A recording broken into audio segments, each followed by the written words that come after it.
بسم اللہ اولہ و آخرہ۔ پچھلی نشست میں جو گفتگو چل رہی تھی وہ فہم قرآن کے ضمن میں کچھ بنیادی اصول کہ جنہیں اگر پیش نظر رکھا جائے تو سہولت ہو جائے قرآن کے سمجھنے میں۔ 5 چیزیں بیان ہو چکی تھیں۔ نمبر 1، قرآن کا اسلوب استدلال منطقی نہیں ہے، فطری ہے، نیچرل اور خطابی ہے، انسان کو خود غور و فکر کرنے اور اپنے اندر جھانکنے کی دعوت دیتا ہے قرآن۔ ثانیاً، قرآن مجید کی آیات میں تقسیم ہے محکمات اور متشابہات، اور سورہ آل عمران میں جہاں اس کا ذکر ہے فرما دیا گیا ہے کہ اہل ایمان کا شیوہ یہ ہونا چاہیے کہ وہ محکمات پر اپنی توجہ کو مرکوز رکھیں اور متشابہات کے بارے میں اجمالی طور پر یقین رکھیں کہ اللہ کی طرف سے ہے، یقیناً حق ہے، چاہے وہ ہماری سمجھ میں آئی ہے یا نہیں آئی۔ لیکن اس میں جو ایک براڈ تقسیم ہے وہ یہ کہ آیات الاحکام سب کی سب محکمات ہیں مستقل، اور عالم غیب، عالم آخرہ، عالم برزخ، عالم ارواح، عالم ملائکہ، اس کے تمام امور مستقل طور پر متشابہات میں سے ہے۔ البتہ ایک تیسری کیٹیگری ہے کہ جو سائنٹیفک فینومینا کے ضمن میں ہو سکتا ہے کہ ایک شے آج متشابہات میں ہو، کل وہ محکمات میں داخل ہو جائے، جبکہ انسانی علم جو ہے وہاں تک پہنچ جائے اور اس کا ادراک کر سکے۔ نمبر 3، تفسیر زیادہ تر لفظی طور پر اور نحو اور صرف سے بحث کرتی ہے، تعویل کا مقصد ہے اصل مدلول تک پہنچنے کی کوشش کرنا۔ نمبر 4، تعویل میں عام اور خاص، خاص کانٹیکسٹ میں، زمان و مکان کے خاص کانٹیکسٹ میں جب قرآن نازل ہوا تو کسی آیت کا کیا اصل مفہوم تھا جو سمجھا گیا۔ اس میں شان نزول کی روایات کو بھی اہمیت حاصل ہوگی۔ لیکن چونکہ قرآن مجید صرف اس دور کے لیے یا اس علاقے کے لوگوں کے لیے ہدایت نامہ بن کر نہیں آیا تھا، بلکہ پوری نوع انسانی کے لیے تا ابد الآباد، لہذا اسی میں وہ مضمر ہے، اس میں وہ ہدایت مضمر ہے کہ تعویل عام کر کے آیت کے الفاظ، ان کا در و بست اور آیت کا سیاق و سباق اس کے حوالے سے، اور القرآن یفسر بعضہ بعضا کے حوالے سے یقیناً جو ہے اس میں ابدی ہدایت جو مضمر ہے وہ بھی حاصل کی جا سکتی ہے۔ نمبر 5، تذکر اور تدبر کا فرق، یہ دونوں الفاظ قرآن کے ہیں۔ تذکر کے لیے 4 مرتبہ اللہ نے سورہ قمر میں چیلنجنگ انداز میں فرمایا ہے وَلَقَدْ يَسَّرْنَا الْقُرْآنَ لِلذِّكْرِ فَهَلْ مِن مُّدَّكِرٍ، ہم نے قرآن کو ذکر کے لیے، تذکر کے لیے، ہدایت اخذ کرنے کے لیے، بنیادی نصیحت حاصل کرنے کے لیے نہایت آسان بنایا ہے۔ تو ہے کوئی جو اس سے تذکر کرنا چاہے؟ اس تذکر بالقرآن کے لیے صرف یہ کافی ہے کہ انسان عربی زبان سے اتنا واقف ہو کہ اس کا ایک براہ راست مفہوم سمجھتا چلا جائے، اور دوسری شرط لازم ہے نیت کی درستی، طلب ہدایت پیش نظر ہو، اپنے علم کی دھوس جمانا جو ہے وہ مقصود نہ ہو، تو قرآن مجید سے تذکر حاصل ہو جائے۔ تدبر کے اعتبار سے قرآن مجید مشکل ترین کتاب ہے، بلکہ میں نے اس وقت ایک غلط لفظ استعمال کر دیا تھا، دنیا کی مشکل ترین، یہ دنیا کی کتاب ہے ہی نہیں، یہ تو مشکل ترین کتاب ہے، بہی معنی کہ اللہ تعالیٰ کے علم کامل سے اس کا نزول ہوا ہے، اس علم کا احاطہ کسی انسان کے لیے ممکن نہیں ہے۔ اسی طرح یہ قرآن ایک ایسے سمندر کے مانند ہے جس کا نہ کوئی کنارہ ہے اور نہ ہی اس کی کوئی تہہ ہے، اس میں پوری زندگیاں کھپانے کے باوجود بھی افلا یتدبرون القرآن، تدبر، لیدبروا آیاتہ ولیتذکر اولو الالباب، یہ 2 اصطلاحات خود قرآن کی ہیں۔ میرا جو کتابچہ ہے مسلمانوں پر قرآن مجید کے حقوق، اس میں میں نے ان پر تفصیل سے بحث کی۔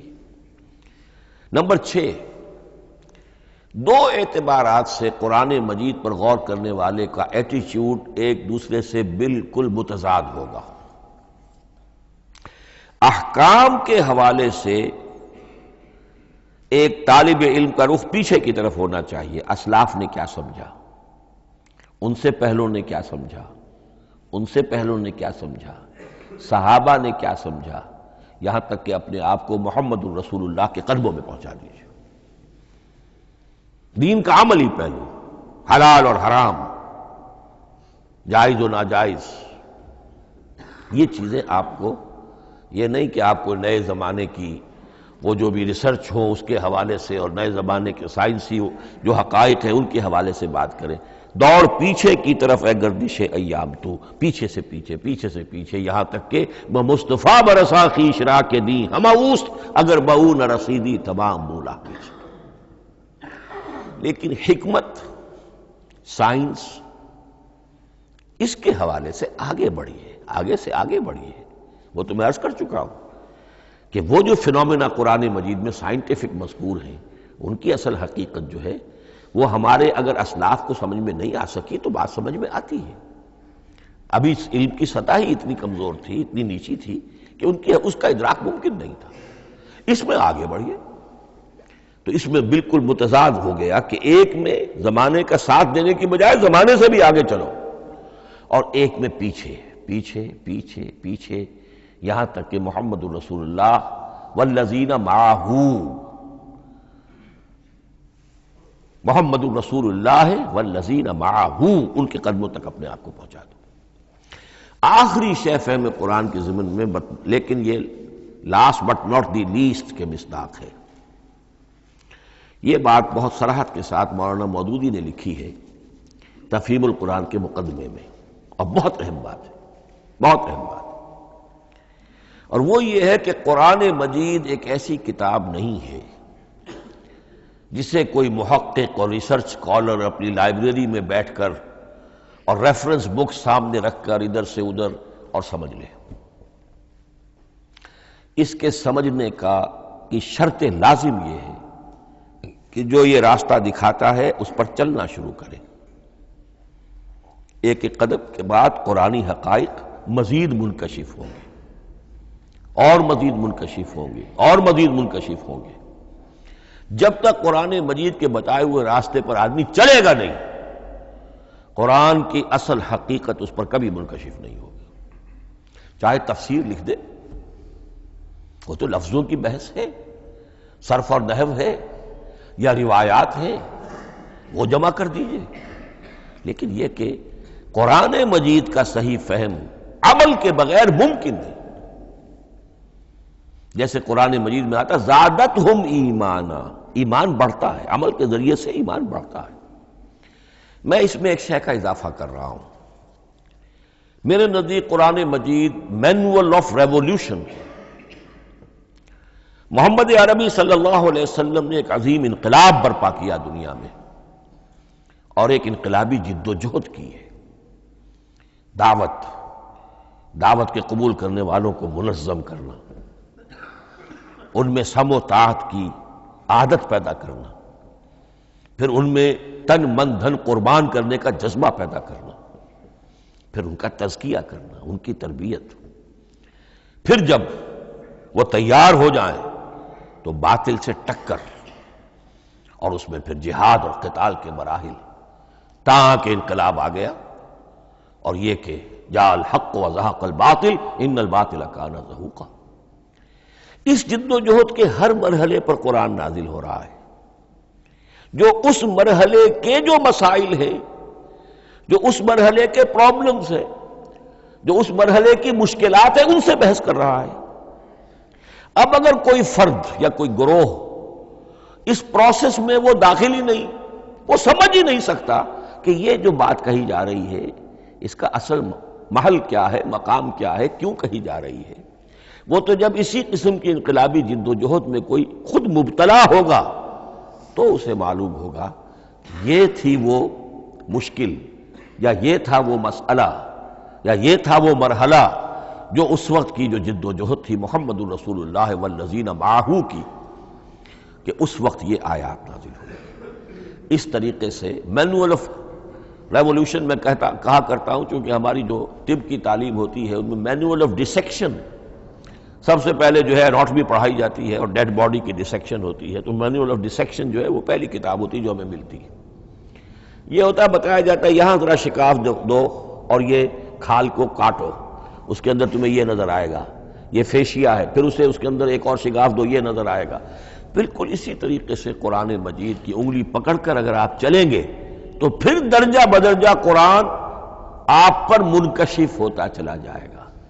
اور اگر آپ نے اسے صرف ایک اکیڈمک ایکسرسائز بنا لیا، ایک علمی بات ہے، اس سے آگے کچھ نہیں، تو قرآن مجید کا جو اصل لب لباب ہے، جو اصل اس کا جوہر ہے، وہ کبھی منکشف نہیں ہوگا۔ اب آئیے ایک اہم موضوع، اعجاز قرآن کے وجوہ کیا ہیں۔ پہلی بات تو یہ سمجھ لیجئے کہ قرآن مجید کی حقانیت پر بنیادی طور پر دو قسم کی دلیلیں ہیں۔ ایک دلیل خارجی ہے، خارجی دلیل محمد الرسول اللہ صلی اللہ علیہ وسلم کی شخصیت اور آپ کا کارنامہ، الصادق الامین۔ قد لبثت فیکم عمرا، میں تمہارے مابین ایک عمر گزار چکا ہوں، تم نے مجھے دیکھا، میرا کردار دیکھا، تم نے خود مجھے الصادق اور الامین کا جو ہے خطاب دیا، تو خود حضور کی شخصیت دلیل ہے قرآن مجید کی حقانیت پر۔ اس اعتبار سے ایک مضمون بہت اہم ہے، اور وہ یہ کہ قرآن اور محمد صلی اللہ علیہ وسلم اس طرح ایک دوسرے کے ساتھ جڑے ہوئے ہیں، گتھے ہوئے ہیں، ایک وحدت بن گئے ہیں، ایک آرگینک ہول بن گئے ہیں کہ ایک دوسرے کے لیے شاہد بھی ہے اور ایک دوسرے کے لیے کمپلیمنٹری بھی ہے، جس کے لیے میں دو مقامات سے استشہاد کروں گا۔ سورہ بینہ میں فرمایا لم یکن الذین کفروا من اہل الکتاب والمشرکین منفکین حتی تأتیہم البینہ،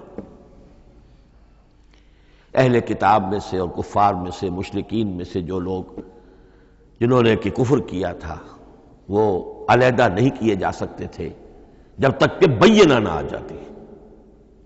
اب بینہ کیا ہے؟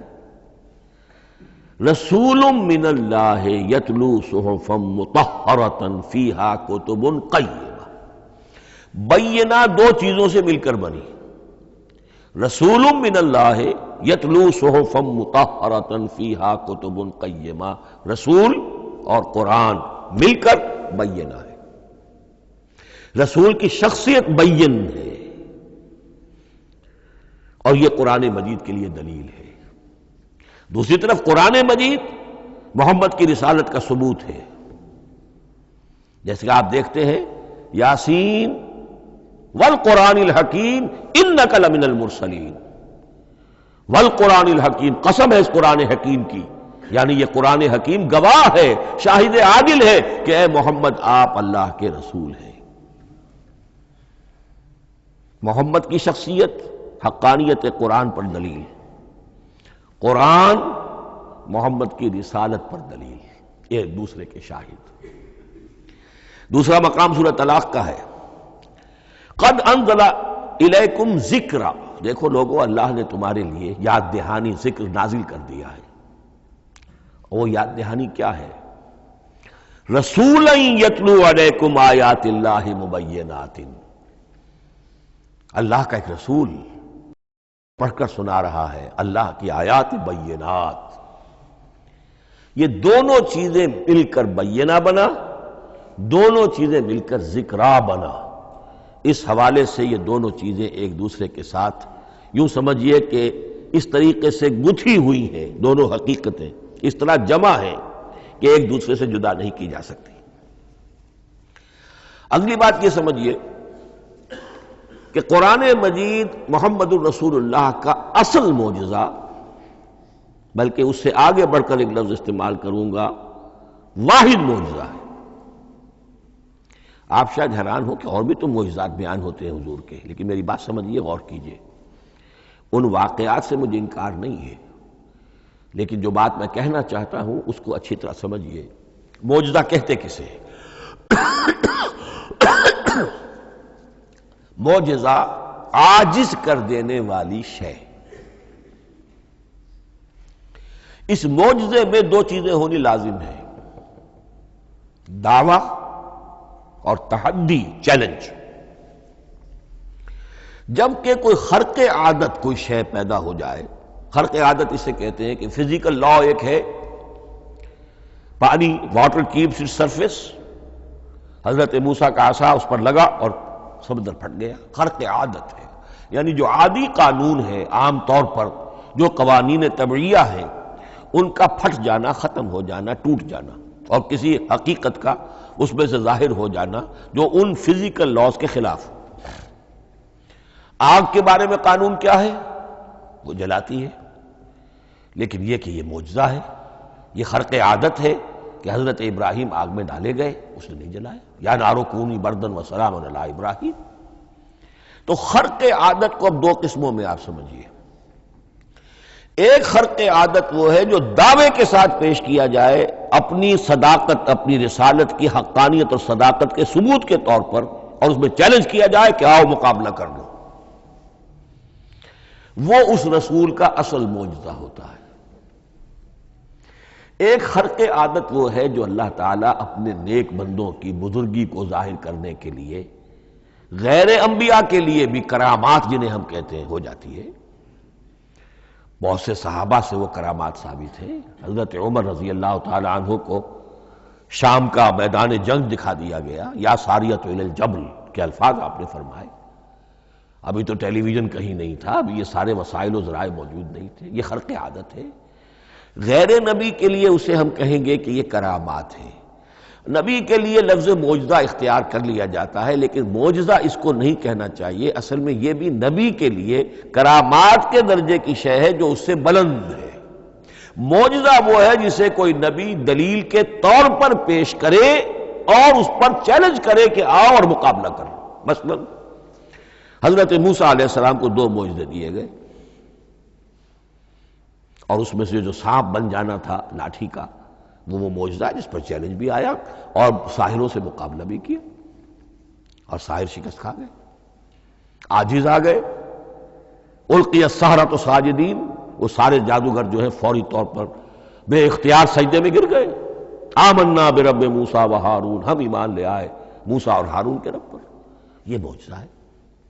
اس معنی میں محمد الرسول اللہ صلی اللہ علیہ وسلم کا معجزہ صرف قرآن حکیم.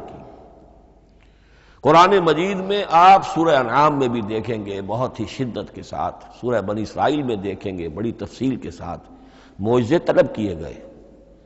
آپ اس مکے کی سرزمین میں ابھی ہمارے دیکھتے ہی دیکھتے چشمہ نکال دیجئے، ہم مان لیں گے آپ اللہ کے رسول ہیں. آپ ہماری نگاہوں کے سامنے آسمان پر چڑھ کر دکھائیے، پھر وہاں سے کتاب لے کر اتریے، پھر ہم سمجھ لیں گے آپ اللہ کے رسول ہیں. آپ کے لیے چشم زدن میں کوئی محل سونے کا چاندی کا تیار ہو جائے، مان لیں گے آپ کو اللہ کے رسول ہیں. آپ اس بے آب و گیا وادی میں فوراً ایک باغ جو ہے اپنے لیے بنا کے دکھا دیں، مان لیں گے کہ آپ اللہ کے رسول ہیں. ایسے تمام مطالبات پر اللہ تعالیٰ کی طرف سے کوڑا جواب ملا، اللہ اس قسم کی کوئی شے نہیں دکھائے گا. بلکہ سورہ انعام جب ہم پڑھیں گے وہاں تو بہت ہی واقعہ یہ ہے کہ اس کو پڑھ کر رقت طاری ہوتی ہے کہ ایک موقع پر ایسا محسوس ہوتا ہے کہ حضور صلی اللہ علیہ وسلم کی طبیعت مبارکہ میں یہ خیال پیدا ہو گیا کہ اللہ کو ایسی شے ان کو دکھائی دی جائے تاکہ چپ تو ہو جائیں. نہ بھی مانیں گے چپ تو ہوں گے، ورنہ تو عوام کے سامنے ان کی دلیل مجھ پر قائم ہو رہی ہے کہ بھائی یہ رسالت کے مدعی ہے. ہم کہتے ہیں معجزہ دکھاؤ، معجزہ نہیں دکھاتے، تو پوزیشن میری جو ہے کمزور ہو رہی ہے. وہاں جس انداز میں اللہ نے کہا ہے، ہرگز نہیں. اے نبی اگر آپ کے اختیار میں ہے تو کہیں آسمان پر سیڑھی لگا لیجئے، یا زمین میں سرنگ لگا کے کوئی معجزہ لا سکتے ہو تو لے آئیے، ہم نہیں دکھائیں گے. رقت طاری ہوتی ہے. تو حضور کا معجزہ اس معنی میں صرف ایک ہے اور وہ قرآن ہے. اچھا، اس کے لیے کیسے کیسے چیلنج کیے گئے؟ ام یقولون تقولہ بل لا یؤمنون فلیاتوا بحدیث مثلہ ان کانوا صادقین. سورۃ الطور. کیا ان لوگوں کا کہنا یہ ہے کہ یہ کلام خود محمد نے موضوع کر لیا ہے صلی اللہ علیہ وسلم؟ تو اگر ایسی بات ہے تو وہ بھی ایسا ہی کلام پیش کر دیں. اس تحدی، اس چیلنج کو کوئی قبول نہیں کر سکا. کم سے کم اس شرافت کا اقرار کرنا پڑتا ہے کہ اس وقت عرب قوم میں یہ شرافت تھی کہ کسی نے اٹمپٹ بھی نہیں کی. ورنہ کوئی شخص الٹی سیدھی عبارت لکھ کر لے آتا اور کھڑا ہو کر کہہ دیتا کہ ٹھیک میں کہتا ہوں یہ ہے، یہ قرآن کی طرح کا کلام ہے. نہیں، کسی نے نہیں کیا. تاریخ یہ بتاتی ہے کہ اس تحدی کا کوئی کسی نے قبول نہیں کیا. اسی طرح فرمایا سورہ بنی اسرائیل میں قُلْ لَئِنِ اجْتَمَعَتِ الْإِنسُ وَالْجِنُّ عَلَىٰ أَن يَأْتُوا بِمِثْلِ هَٰذَا الْقُرْآنِ لَا يَأْتُونَ بِمِثْلِهِ وَلَوْ كَانَ بَعْضُهُمْ لِبَعْضٍ ظَهِيرًا. چیلنج ہے، اے نبی کہہ دیجئے اگر تمام انسان، تمام جن مل کر بھی چاہیں کہ ایسی کوئی کتاب وہ مرتب کر لے، نہیں کر سکیں گے، چاہے وہ سب کے سب ایک دوسرے کی مدد کریں. ہے کہ نہیں چیلنج؟ اسی طریقے سے سورہ ہود میں فرمایا، اب اس کو کہتے ہیں برسبیل تنزل، پوری کتاب نہیں لا سکتے قرآن جیسی، چلو تو 10 صورتیں ہی لے آؤ. قُلْ فَاتُوا بِعَشْرِ سُوَرٍ مِثْلَهُ مُفْتَرَيَاتٍ. اے کہیے اے نبی، سورہ ہود کی آیت نمبر 13 ہے، اس جیسی کوئی 10 صورتیں ہی لے آؤ. 114 نہ صحیح، 10 صحیح. یہ بھی نہیں ہوا تو برسبیل تنزل اور سورہ یونس میں فرمایا قُلْ فَاتُوا بِسُورَةٍ مِّن مِثْلِهِ، ایک صورت ہی لے آؤ. اور اسی کو سورہ بقرہ کے 30 رکوع میں دہرایا گیا، وَإِن كُنتُمْ فِي رَيْبٍ مِّمَّا نَزَّلْنَا عَلَىٰ عَبْدِنَا فَأْتُوا بِسُورَةٍ مِّن مِّثْلِهِ وَادْعُوا شُهَدَاءَكُم مِّن دُونِ اللَّهِ إِن كُنتُمْ صَادِقِينَ. لیکن نوٹ کر لیجئے کہ کسی نے یہ جرأت نہیں کی، نہ قرآن کے اس دعوے کو چیلنج کیا، نہ کسی نے مقابلے کی کوشش کی، نہ کوئی اپنی کوئی تصنیف و تالیف یا اپنا کوئی کمپوزیشن لا کر اور یہ دعویٰ کر کے کھڑا ہوا کہ جمع کر لیجئے، منصف بلا لیجئے، کوئی کمیشن بٹھا لیجئے، میرا یہ کلام بھی بالکل ہم وزن ہے اس کلام کے. نہیں. اب ہمیں دیکھنا یہ ہے کہ وجوہ اعجاز قرآن مجید کے کیا کیا ہے. معجزہ تو یہ ہے، حضور کا اصل معجزہ یہ ہے، لیکن معجزہ کس کس پہلو سے ہے؟ یہ ایک ایسا موضوع ہے کہ جس پر پوری تصانیف لکھی گئی ہیں. وجوہ الاعجاز، وجوہ اعجاز القرآن، قرآن کے معجزہ ہونے کے کون کون سے پہلو ہیں. اس کا واقعہ یہ ہے کہ احسان ناممکن ہے، اور جیسے جیسے زمانہ آگے بڑھے گا اس کے اور پہلو واضح ہوتے جائیں گے. سنوریہم آیاتنا فی الآفاق وفی انفسہم حتی یتبین لہم انہ الحق. لیکن یہ کہ کس کس پہلو سے یہ معجزہ ہے، چند موٹی موٹی باتیں ضرور سمجھ لیجئے. لغت، ادب، فصاحت، بلاغت، عذوبت، مٹھاس، اس کے اعتبار سے قرآن معجزہ ہے. لیکن اس اعتبار سے قرآن معجزہ ہے یا تو تھا اپنے زمانے کے عربوں کے لیے، غیر عرب کے لیے تو نہیں تھا. غیر عرب جو ہے قرآن مجید کی جو بھی فصاحت و بلاغت ہے، اس کا جو لٹریری بیوٹی ہے، اس کو تو وہ اپریشیٹ نہیں کر سکتا تھا. یہ حصہ جو ہے یا تو عربوں کے لیے تھا اس وقت دائمی، یا آج بھی عرب کچھ نہ کچھ، بہرحال عربی ان کی زبان ہے، وہ پڑھتے ہیں. جیسا کہ میں نے عرض کیا تھا، چاہے عیسائی ہوں اور چاہے یہودی ہوں، وہ بھی اپنے ہاں لٹریچر کی، عربی لٹریچر کی ہائیسٹ کتاب کی حیثیت سے قرآن مجید کو پڑھانے پر مجبور ہے. ایک پہلو اس کا یہ ہے. اور اسی کے حوالے سے نوٹ کیجئے حضرت لبید رضی اللہ تعالی عنہ، یہ سبع معلقہ کے شعراء میں سے تھے آخری. عربوں میں چونکہ اس کا بڑا چرچا تھا شاعری کا، تو ان کا جو سالانہ جشن ایک ہوتا تھا، اس میں وہ بہت بڑے بڑے شعراء سب جمع ہوتے تھے، اپنے اپنے قصیدے پڑھتے تھے، اور جس کا قصیدہ سمجھا جاتا تھا کہ سب سے اعلیٰ ہے، سب سے بلند ہے، سب سے عمدہ ہے، اب اسے اس سال کے لیے وہ گویا کہ ملک الشعراء اس کو مانا جاتا تھا کہ یہ شاعروں کا بادشاہ ہے، اور تمام شاعر اسے سجدہ کرتے تھے بالفعل، اور اس کے قصیدے کو کعبے کی دیوار کے ساتھ ٹانگ دیا جاتا تھا، معلق کر دیا جاتا تھا. ایسے 7 قصیدے ہیں جن کے مجموعے کا نام ہے سبع معلقہ. اس سبع معلقہ جو ہے 7 جو سلسلے ہیں، ان میں آخری حضرت لبید کا ہے. وہ ایمان لے آئے. ایمان لانے کے بعد انہوں نے شعر کہنا چھوڑ دیا. اس پر حضرت عمر نے ایک دفعہ ان سے کہا کہ لبید اب آپ شعر نہیں کہتے. ان کا جواب تھا ابعد القرآن، کیا قرآن کے بعد بھی کسی کے لیے کوئی موقع ہے کہ وہ کچھ کہنے کی کوشش کرے؟ فصاحت اور بلاغت کی تو معراج قرآن مجید ہے، وہ آ چکی ہے. تو جہاں تک اہل عرب کے لیے اس کا معجزہ ہونا خاص طور پر اس دور میں اور اب بھی کسی درجے میں، اس میں تو اہمیت ہے اس کی ادبیت، اس کی فصاحت، اس کی بلاغت، اس کی عذوبت. دائمی اور ابدی یہ کس اعتبار سے معجزہ ہے؟ عہد حاضر میں اور غیر عرب لوگوں کے لیے. نمبر ایک، سائنسی حقائق کا انکشاف.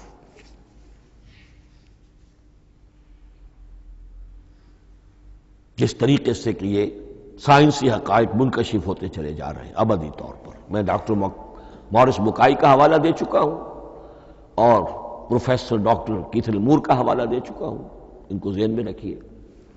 سنریہم آیاتنا فی الآفاق وفی انفسہم حتی یتبین لہم انہ الحق.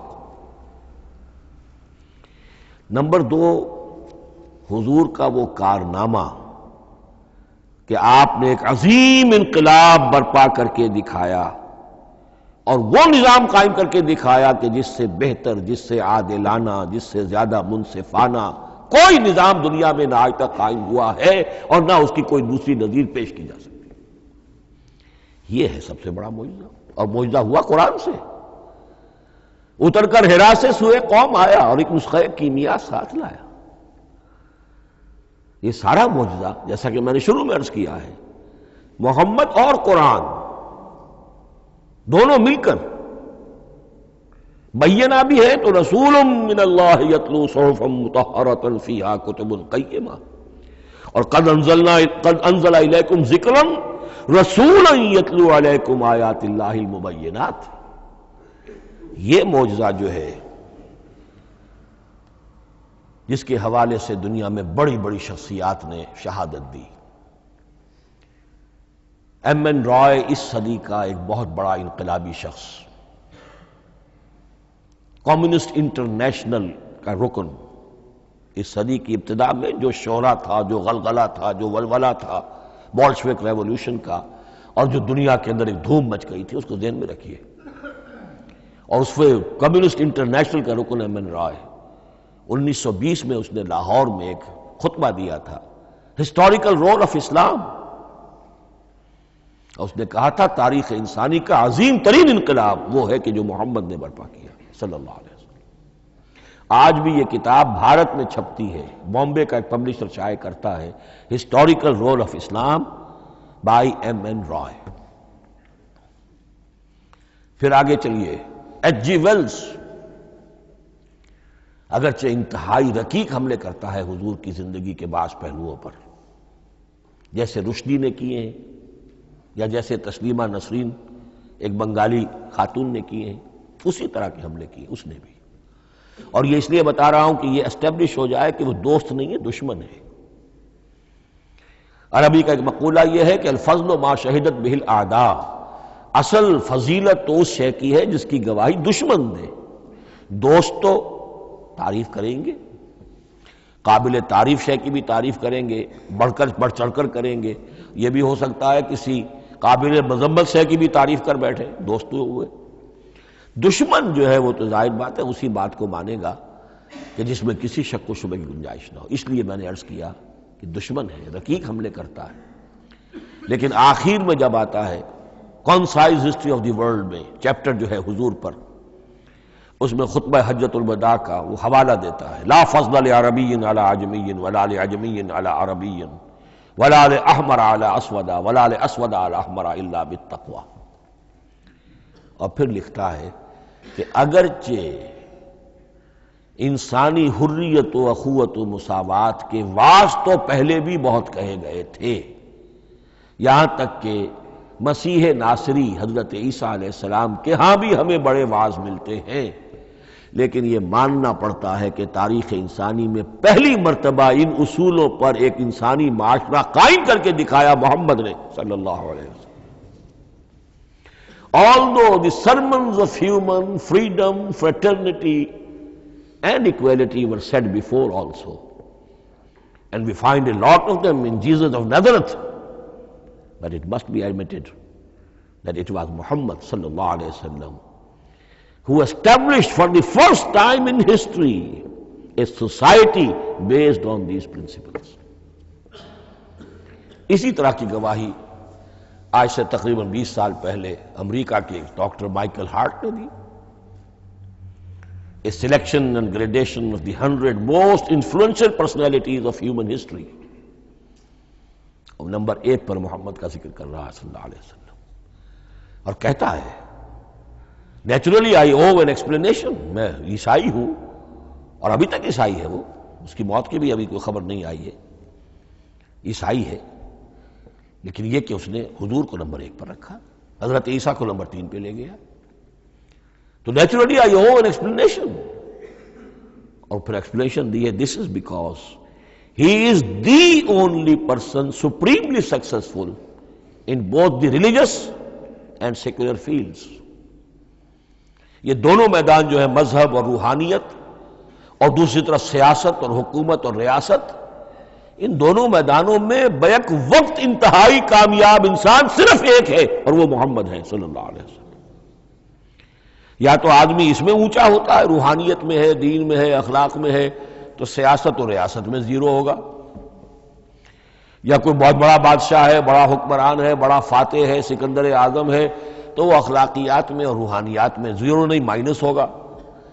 یہ معاملہ کہ دونوں میں this is because he is the only person supremely successful in both the religious and the secular fields. لیکن یہ بات نوٹ کر لیجئے کہ جو تازہ ایڈیشن ہے اس کتاب کا، اس میں سے یہ پیسج نکال دیا ہے نئے جو ایڈیٹرز ہیں انہوں نے. اس کے لیے آپ کو کسی پرانے ایڈیشن سے رجوع کرنا پڑے گا، concise history of the world, اور وہ لائبریریوں میں مل جائے گا. علامہ اقبال نے اس بات کو یوں بیان کیا ہے، ہر کجا بینی جہان رنگ و بو، کہ از خاکش بروید آرزو، یاد نور مصطفیٰ اورا بہاس، یا ہنود اندر تلاش مصطفیٰ است.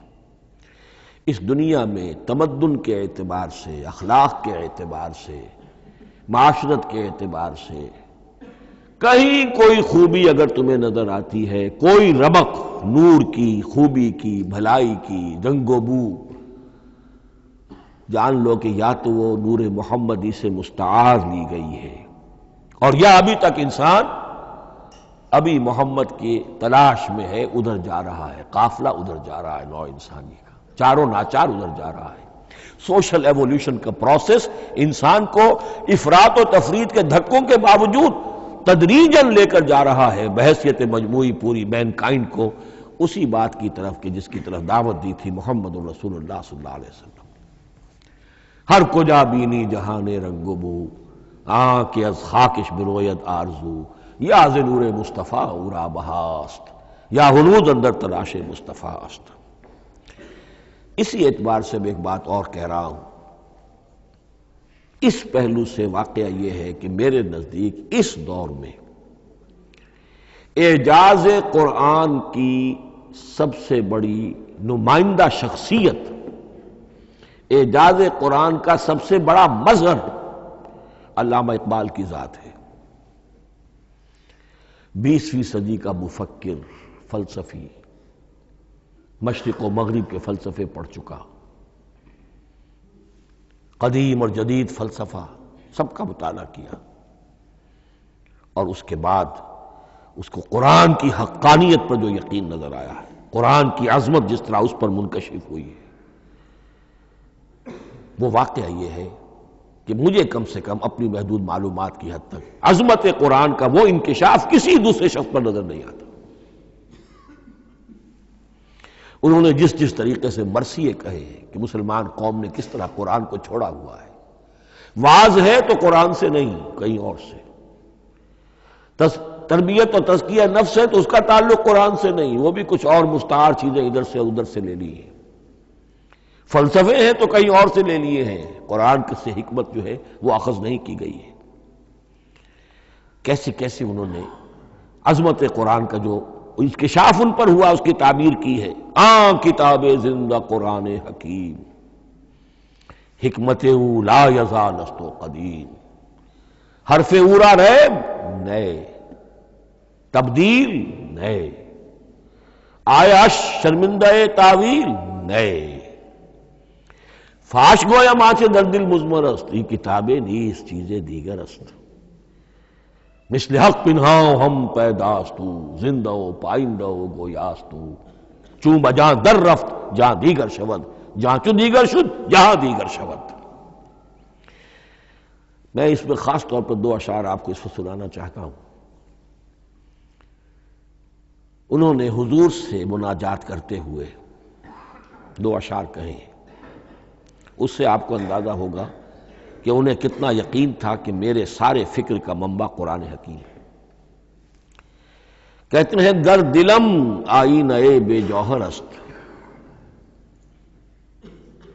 اے اللہ کے رسول صلی اللہ علیہ وسلم، اگر میرا دل اس آئینے کے مانند ہے جس میں چمک نہیں ہے، ورب حرفم غیر قرآن مضمر است، اور اگر میرے پیغام میں قرآن کے سوا کوئی شے شامل ہو گئی ہے، قرآن کے سوا کوئی چیز اس میں چھپی ہوئی ہے، مضمر ہے، پردہ ناموس فکرم چاک کن، تو میرے فکر کی ناموس کے دھجیاں بکھیر دیجئے، پردہ ناموس فکرم چاک کن، این خیاباں راز خارم پاک کن، اس شاہراہ کو اس کانٹے سے پاک کر دیجئے، کانٹا میرا، میں کانٹے کے مانند ہوں، پھر اٹھا کر پھینک دیجئے، روز محشر خار و رسوا کن مرا، بے نصیب از بوسہ پاک مرا، قیامت کے دن مجھے ذلیل و خوار کیجیے گا اور اپنے قدموں، اپنے پائے مبارک کا بوسہ لینے سے محروم کر دیجیے گا۔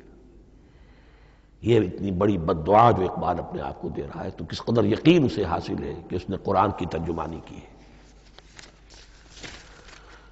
اب آئیے، بہت چھوٹے چھوٹے 2 اور مضمون ہیں۔ قرآن حبل اللہ ہے، اس کے کیا معنی ہے؟ حبل رسی کو کہتے ہیں، اللہ کی رسی، حبل من مسد، سورہ لہب میں یہ لفظ آیا ہے۔ امام راغب نے اس کی تعبیر کی ہے، استعیر للوصل ولکل ما یتوصل به الی شیء، یا تو تعلق کو حبل سے استعارہ دیا جاتا ہے، استعارے کے طور پر حبل کا لفظ کسی تعلق کے لیے استعمال ہوتا ہے، یا کسی شے تک پہنچنے کا ذریعہ، وہ حبل ہے۔ اب یہ ہمیں لفظ ملتا ہے حضرت علی رضی اللہ تعالیٰ عنہ کی روایت میں، هو حبل اللہ المتین، ترمذی میں یہ الفاظ موجود ہیں، حضرت علی سے منقول ہے رضی اللہ تعالی عنہ، یہی ہے اللہ کی مضبوط رسی، کیونکہ قرآن مجید میں آتا ہے وَاعْتَصِمُوا بِحَبْلِ اللَّهِ جَمِيعًا، تو حبل اللہ کون سی ہے؟ پھر یہ حضرت عبداللہ ابن عمر سے بھی ہے، یہ روایت موجود ہے رزین میں، هو حبل اللہ المتین، یہ قرآن ہی اللہ کی مضبوط رسی ہے۔ اللہ سے اب اس کے 2 پہلو ہیں، ایک تو یہ کہ یہ اللہ سے جوڑنے والی ہے، تقرب اللہ کا ذریعہ ہے، وصول الی الشیء، کسی چیز تک پہنچانے والی شے، اس کا سہل ترین، اللہ کے تقرب کا سہل ترین ذریعہ، مؤثر ترین ذریعہ قرآن حکیم ہے۔ چنانچہ ترمذی میں حضرت عبداللہ ابن مسعود کا یہ قول موجود ہے، القرآن حبل اللہ الممدود من السماء الی الارض، قرآن تو اللہ کی وہ رسی ہے جو تنی ہوئی ہے آسمان سے زمین کی طرف۔ یہ ترمذی میں تو اصل میں اثر ہے، حضرت عبداللہ ابن مسعود کا قول ہے، لیکن یہ کہ زید ابن ارقم سے یہ الفاظ جو ہیں مرفوعاً کہ یہ حضور کے الفاظ ہیں، یہ بھی منقول ہے کہ حضور نے فرمایا کہ القرآن حبل اللہ الممدود من السماء الی الارض۔ اور ایک بڑی پیاری روایت ہے طبرانی کی معجم کبیر میں کہ ایک مرتبہ حضور اپنے حجرے سے برآمد ہوئے، مسجد نبوی کے ایک گوشے میں دیکھا کچھ صحابہ بیٹھے ہوئے قرآن سمجھ رہے ہیں، سمجھا رہے ہیں، پڑھ رہے ہیں، مذاکرہ قرآن۔ آپ کے چہرے پر بڑے بشاشت کے آثار ظاہر ہوئے، خوشی کے آثار۔ آپ چل کر تشریف لائے، پہلے ایک سوال کیا، الستم تشہدون، اللہ الہ الا اللہ وانی رسول اللہ وہذا القرآن جاء من عند اللہ۔ کیا آپ لوگ اس کے گواہ نہیں ہیں کہ اللہ کے سوا کوئی معبود نہیں اور میں اللہ کا رسول ہوں، اور یہ قرآن خاص اللہ کے پاس سے آیا ہے؟ صحابہ کا جواب کیا ہو سکتا تھا؟ بلا یا رسول اللہ، کیوں نہیں اللہ کے رسول، ہم گواہ ہیں، اللہ کے سوا کوئی معبود نہیں، آپ اللہ کے رسول ہیں اور قرآن خاص اللہ کے پاس سے آیا ہے۔ اب آپ نے فرمایا فاستبشروا، خوشیاں مناؤ، فإن هذا القرآن طرفه بأيديكم وطرفه بيد اللہ، اس لیے کہ یہ قرآن وہ شے ہے کہ اس کا ایک سرا تمہارے ہاتھ میں ہے، ایک سرا اللہ کے ہاتھ میں۔ تو وصول الی اللہ کا مؤثر ترین طریقہ، تقرب الی اللہ کا مؤثر ترین طریقہ، سہل ترین طریقہ، شور شارٹ طریقہ وہ قرآن مجید ہے۔ اس اعتبار سے بھی کہ ہے ہی اللہ کی صفت، یہ ہم بحث کر چکے ہیں پہلے، اللہ کا کلام ہے، کلام صفت ہوتی ہے، اور صفت لا عین ولا غیر، یہ قرآن اللہ کا غیر نہیں ہے، ہم سمجھ نہیں سکتے، لیکن یہ کہ ہر صفت جو ہے وہ تو در حقیقت نہ عین ہے نہ غیر ہے۔ دوسری طرف یہی قرآن جو ہے حبل اللہ اس معنی میں بنتا ہے کہ مسلمانوں کو باہم جوڑنے والی شے، وَاعْتَصِمُوا بِحَبْلِ اللَّهِ جَمِيعًا وَلَا تَفَرَّقُوا، حبل اللہ کو مضبوطی کے ساتھ تھام لو، سب کے سب جمع ہو کر، یہ تمہیں تفرقے سے بچانے والی شے ہے۔ اس کی وجہ کیا ہے؟ ظاہر بات ہے کہ انسان جو ہے ان کے اندر اتحاد پیدا ہوگا اتحاد فکری کے نتیجے میں، فکر ایک ہو، نظریات ایک ہوں، ویلیوز ایک ہوں، مقاصد ایک ہوں، تبھی تو انسان متحد ہوں گے۔ یہ بھیڑوں کا غلہ تو نہیں ہے کہ چرواہے کی ایک لاٹھی کافی ہے ان کو جمع رکھنے کے لیے، وہ بھیڑوں کا غلہ ہے۔ انسانوں کو جمع کرنے کے لیے کوئی ایسی شے جو تمہیں ایک فکر سے، ایک نظریے سے، ایک مقصد سے، ایک نصب العین سے متصف کر دے، وہ تمہیں جوڑ دے گی۔ اور قرآن وہ شے ہے جو ایک فکر دیتا ہے، ایک خیال دیتا ہے، ایک نظریہ دیتا ہے، ایک عقیدہ دیتا ہے، ایک مقصد دیتا ہے، ایک نصب العین دیتا ہے، اللہ کے لیے جینا، اللہ کے لیے مرنا، ان صلاتی و نسکی و محیای و مماتی للہ رب العالمین، ایک آئیڈیل دیتا ہے محمد الرسول اللہ کی شکل میں، لقد کان لکم فی رسول اللہ اسوۃ حسنہ۔ اب قرآن وہ چیز ہے کہ جو تمہیں آپس میں جوڑتی چلی جائے گی، تمہارے درمیان اتحاد پیدا ہو جائے گی۔ آخری چیز، مسلمانوں پر قرآن مجید کے حقوق کیا ہیں؟ یہ صرف اشارہ کروں گا اس لیے کہ اس پر میرا کتابچہ موجود ہے، اور اس کتابچے کو اللہ تعالیٰ نے بہت قبول عام عطا فرمایا۔ اس کا انگریزی ترجمہ کیا ایک صاحب نے، از خود کیا، خود ہی ٹائپ کیا، خود ہی چھپوایا۔ عربی ترجمہ ایک صاحب نے کیا، خود کیا۔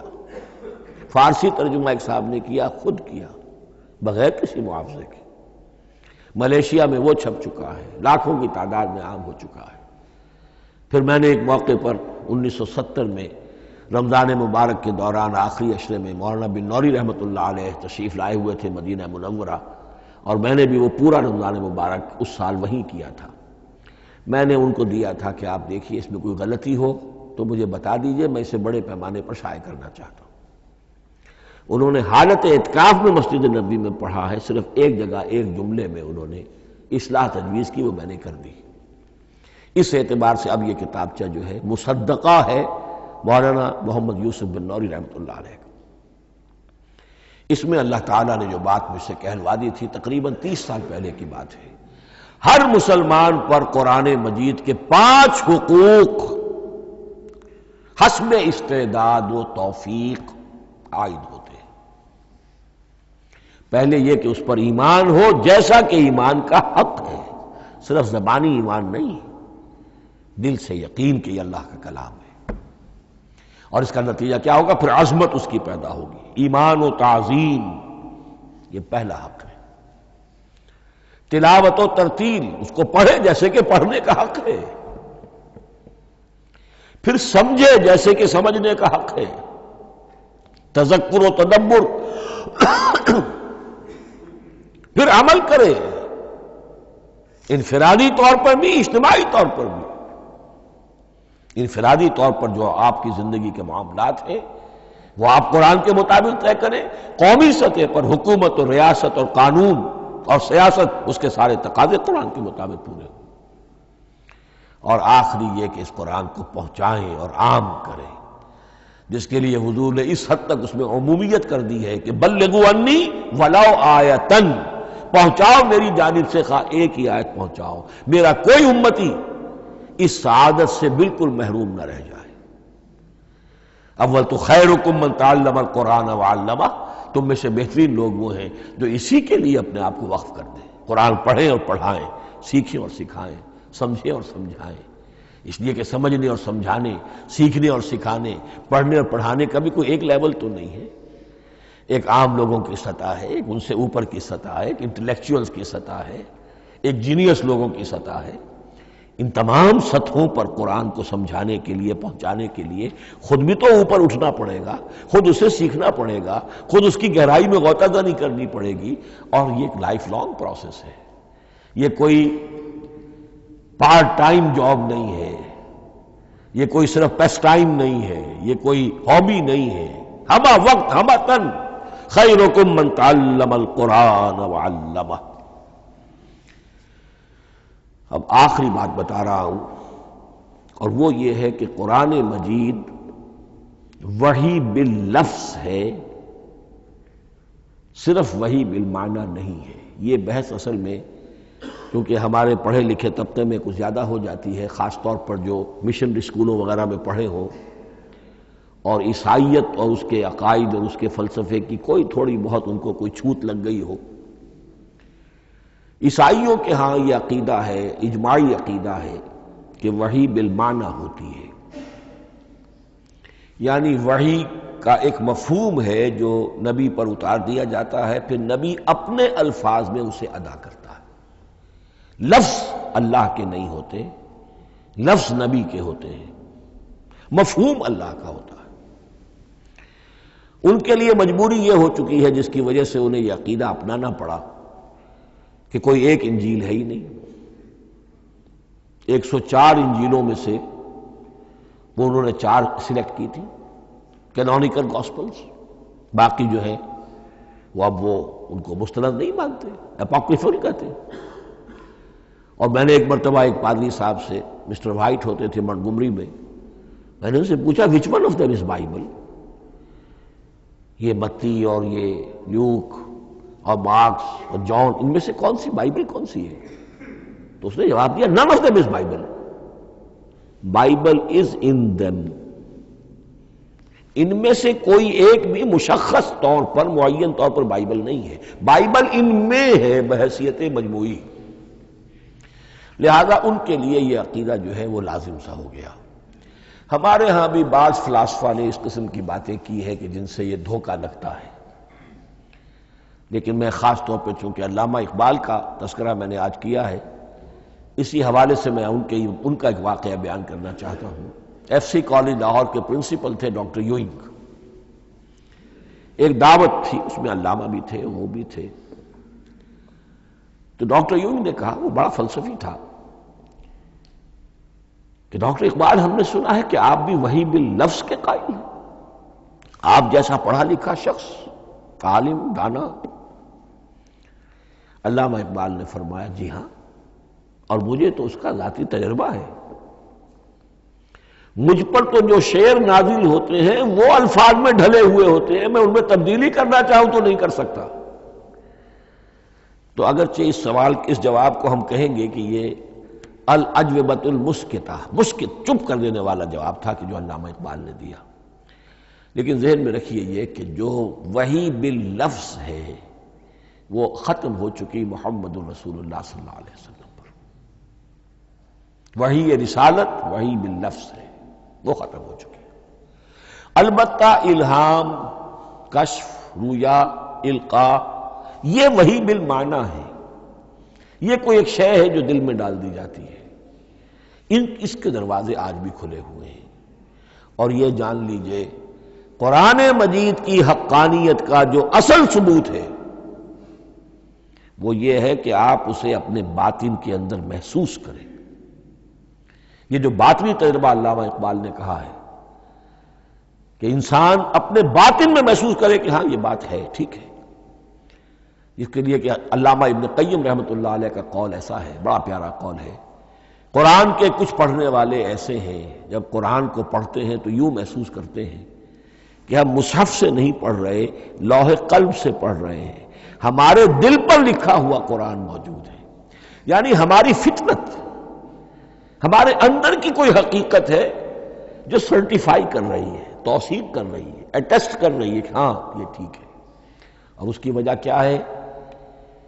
ہماری روح اور اس قرآن کا منبع وہ ایک ہی ہے، وہ ذات باری تعالیٰ ہے۔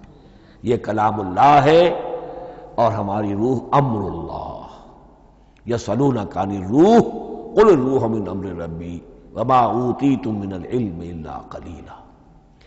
بس میں اسی پر اکتفا کر رہا ہوں۔ اب گمان غالب یہی ہے کہ کل تو تراویح ہوگی انشاءاللہ، اس لیے کہ سنا یہ ہے کہ آج بھی روزہ تھا سعودی عرب میں، تو اب اس سے زیادہ تو تاخیر اب ممکن نہیں ہے، تو کل انشاءاللہ تعالی دورہ ترجمہ قرآن شروع ہو جائے گا۔ بارک اللہ لی ولکم فی القرآن العظیم ونفعنی وإیاکم بالآیات والذکر الحکیم۔